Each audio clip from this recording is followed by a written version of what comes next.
ఈరోజు ఉదయం రాజమహేంద్రవరం స్థానిక సరస్వతి ఘాట్ నందు ఉన్న పరిస్థితిని మీరు గమనించవచ్చు. అధికారులు కట్టుదిట్టమైన భద్రతా ఏర్పాట్లను చేస్తూ పర్యవేక్షిస్తున్నారు. తూర్పుగోదావరి జిల్లా ఎస్పీ ఐశ్వర్య రస్తోంగి కూడా ప్రతి ఘాట్ వద్దకు స్వయంగా ఆయనే వెళ్లి వరద పరిస్థితిని సమీక్షిస్తున్నారు.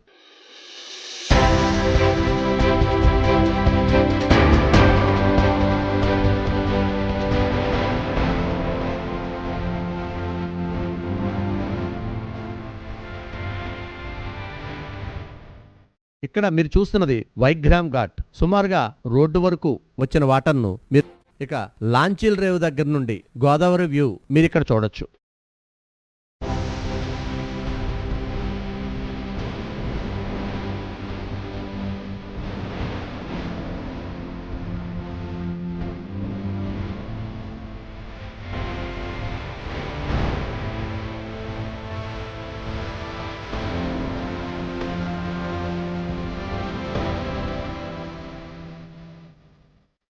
ఇక పుష్కర్ ఘాట్లోని గోదావరి మాత విగ్రహం వద్ద ఉన్న పరిస్థితిని